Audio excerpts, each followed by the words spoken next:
NIOS board के द्वारा इस 2 पेज के नोटिफिकेशन में एक बहुत बड़ी लेटेस्ट अपडेट दी गई है, जो अपना एग्जाम अक्टूबर 2024 में ही देने वाले हैं। और ये नोटिफिकेशन थ्योरी एग्जाम्स की डेट शीट में चेंजेस, एग्जाम्स के पैटर्न में जो चेंजेस किए गए हैं उसके रिगार्डिंग है। इस नोटिफिकेशन में जो बताया गया है ये आपको जानना बहुत जरूरी है, जो आपको फेल होने से बचाए।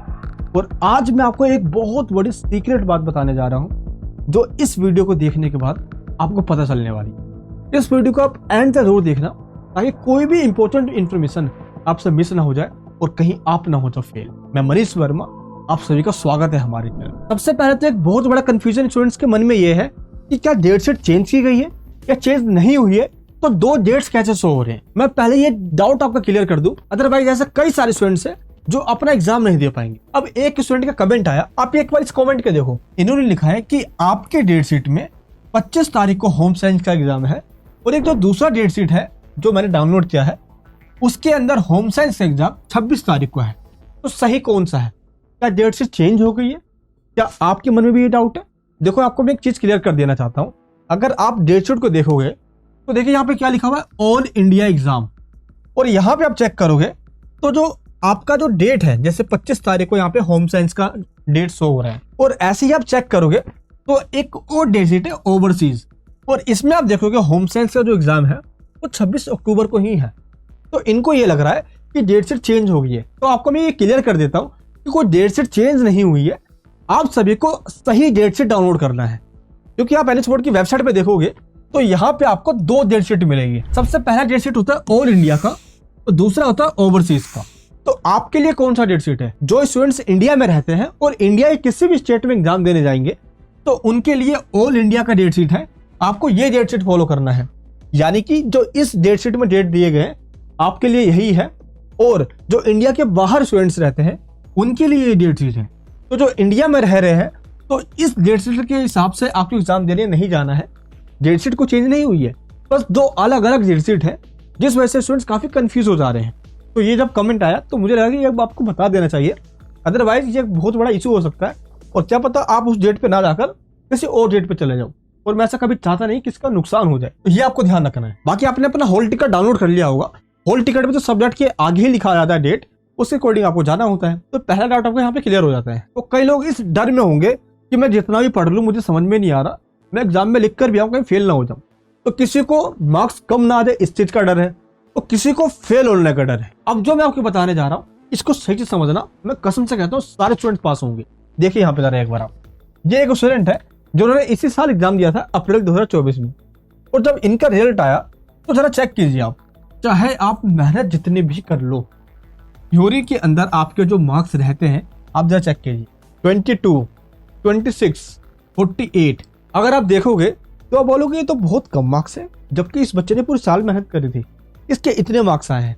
लेकिन अब जरा आप टोटल मार्क्स देखो, 97, 93, 84। ऐसा क्यों हुआ?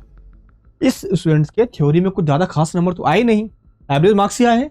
लेकिन आपके प्रैक्टिकल और थ्योरी के अगर मार्क्स ऐड हो जाते हैं तो टोटल मार्क्स आपके बढ़ जाते हैं। अब जिनको ये डर लग रहा है ना कि मैं कहीं फेल ना हो जाऊं, आप बिल्कुल भी मत डरो। बस आपको ये चेक करना है कि आपको प्रैक्टिकल और TMA full to full marks मिल गए हो, एटलीस्ट आपको अच्छे मार्क्स तो मिल रखे हो। जब टीचर्स आप क्या चीज चेक करते हैं ना, तो उस टाइम भी आपको ग्रेस मार्किंग दी जाती है। तो उस टाइम पे टीचर्स भी यही देखते हैं, आपके थ्योरी में क्या मार्क्स आ रहे हैं डजंट मैटर, आपके प्रैक्टिकल और TMA के अच्छे मार्क्स है तो उसके भी पे आपको थ्योरी के अंदर भी कुछ मार्क्स एक्स्ट्रा देकर पास कर दिया जाता है अगर आप फेल भी हो रहे हो। इसी को ग्रेस मार्किंग कहा जाता है। और ऐसा NIOS बोर्ड के अंदर पहले भी हुआ करता था, लेकिन इस बार से ज्यादा होने लग गया है जब स्टूडेंट्स फेल ज्यादा होने लग गए थे। बट इस बार मैं आपको एक चीज बता के चल रहा हूँ, जो चेंजेस किए गए हैं। आपको एक चीज का ध्यान रखना है, NIOS बोर्ड के द्वारा न्यू एजुकेशन पॉलिसी इंप्लीमेंट कर दी गई है, और जैसे ही न्यू एजुकेशन पॉलिसी आई है पूरा सिलेबस ही बदल दिया गया है। आप जरा देखिए, क्लास 10th हो या क्लास 12th हो, अब जो क्वेश्चन पेपर का नेचर था उसको बदल दिया गया है।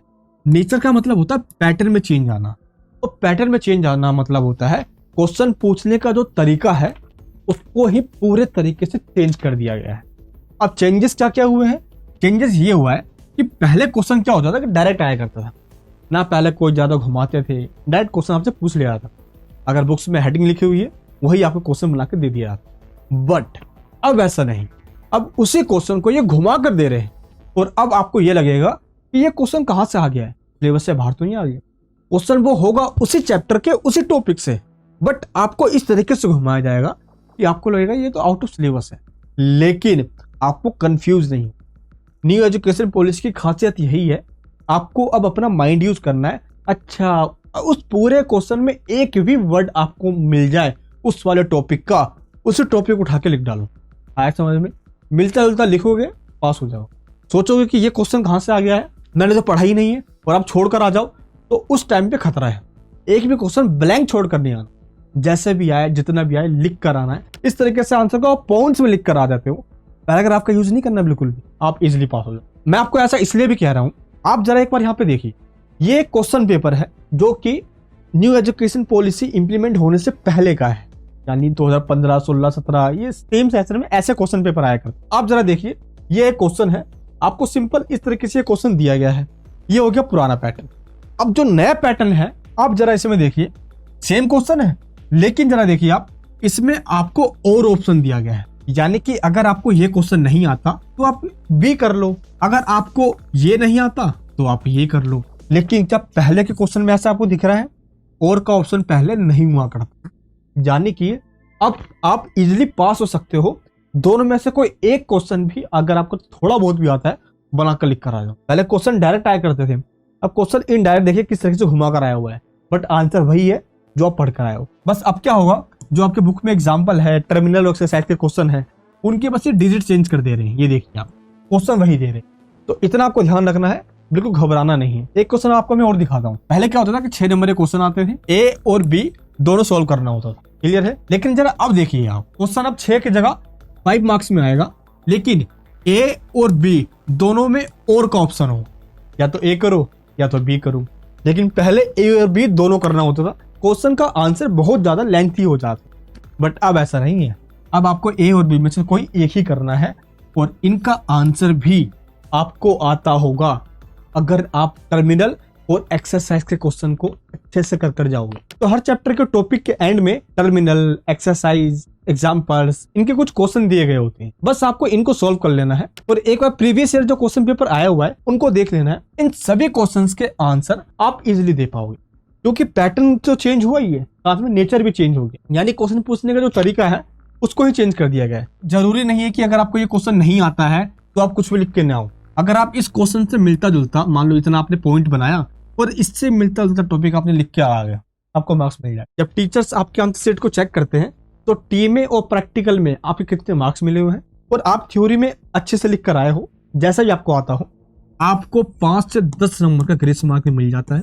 आप पास हो जाते हैं। लेकिन लिख कर सारा आना होता है, छोड़कर एक भी नहीं आना। और जो सिलेबस चेंज हुए हैं, क्या आपको इसके बारे में पता है कि 2 क्वेश्चन पेपर बनकर आएगा? चलिए आपको मैं ये भी बता देता हूँ। देखिए, इस नोटिफिकेशन एनालिसिस बोर्ड के द्वारा ये कहा गया कि इन 5 सब्जेक्ट जो कि क्लास 12 के हैं, Hindi, business studies, painting, geography और साइकोलॉजी, अगर इन 5 में से आपके पास कोई सा सब्जेक्ट है, तो जब आपको आंसर सेट मिलेगा आंसर लिखने के लिए, तो यहाँ पे आपको टिक लगा रहा होगा। अगर आप ओल्ड पढ़कर आए हो तो ओल्ड पे टिक लगाना है, अगर न्यू पढ़ के आए हो तो न्यू पे टिक लगाना है। ऐसा इसलिए क्योंकि क्वेश्चन पेपर में 2 तरह के क्वेश्चन होंगे, एक ओल्ड सिलेबस के अकॉर्डिंग, एक न्यू सिलेबस के अकॉर्डिंग। देखिए, एनएस बोर्ड की वेबसाइट जो है, यहाँ पे जो बुक्स है, ये देखिए यहाँ पे लिखा है ओल्ड बुक, यहाँ पे लिखा है न्यू। तो अगर आप ओल्ड पढ़कर आए तो ओल्ड पे टिक लगाना होगा, अगर सारे स्टूडेंट न्यू पढ़कर गए तो न्यू पे टिक लगाना है। अगर आपने न्यू पे टिक लगा दिया और आंसर आप ओल्ड क्वेश्चन के दे रहे हो तो आपका पूरा पेपर गलत हो जाएगा और आपको फेल कर दिया जाएगा। ऐसा इसलिए क्योंकि इन 5 सब्जेक्ट का सिलेबस चेंज किया गया है। लेकिन आपको पढ़ना कहाँ से? देखिए, एनएस बोर्ड की जो बुक्स है, इसके स्टार्टिंग में आपको ऑब्जेक्टिव दिए गए होंगे, ये देखिए आप। अगर आप इन ऑब्जेक्टिव के पॉइंट्स को भी अगर आप अच्छे से कवर कर लेते हो बुक से भी, तो आपको कुछ और करना नहीं है, आपका बुक से भी कवर हो जाएगा। अदरवाइज हमने आपको टॉप 100 क्वेश्चन दिए पूरे सिलेबस से विद आंसर के साथ। अगर आप इनको डाउनलोड कर लेते हो, जो मैंने आपको लिंक दिया डिस्क्रिप्शन बॉक्स के अंदर, उस पर क्लिक कीजिए, जो भी आपके पास सब्जेक्ट है उस पर क्लिक करके आप बाय नाउ पे क्लिक करके इसको डाउनलोड कर लीजिए। और एक बार इस पीडीएफ में से क्वेश्चन आंसर जितने भी दिए गए हैं उनको एक एक करके रीड कर लो आप। इसमें से ही सारे क्वेश्चन आपके एग्जाम में आएंगे, डायरेक्ट और इनडायरेक्ट। आपको कुछ और पढ़ने की जरूरत है नहीं, तो आप इनको फॉलो कीजिए। चैनल पे जो जो वीडियोस अपलोड हो रही है, अगर आप इन वीडियोस को भी सही से देखते हो तो आपका काफी सारा कंटेंट, काफी सारा सिलेबस पूरा हो जाएगा। तो ये सारे वीडियो आपके बहुत काम के हैं। अगर आप चैनल पे नए हो तो प्लीज चैनल को सब्सक्राइब कर लेना और बेल आइकन ऑन कर लेना, ताकि ऐसे यूजफुल वीडियो आपको मिलते रहे। और आप हमारे टेलीग्राम ग्रुप में जरूर ज्वाइन हो जाना, ताकि वहां पे सारी अपडेट्स, फ्री पीडीएफ्स मैं वहीं पे सेंड कर दूं और आप वहां से उसको डाउनलोड कर लो। और आप जरा कमेंट बॉक्स में बताइए कौन से सब्जेक्ट में आपको सबसे ज्यादा प्रॉब्लम आ रही है, ताकि उन वीडियोस को हम सबसे पहले लेकर आए। मैं मिलूंगा नेक्स्ट वीडियो के अंदर। अपना प्यार सपोर्ट बनाए रखें। जय हिंद, जय भारत।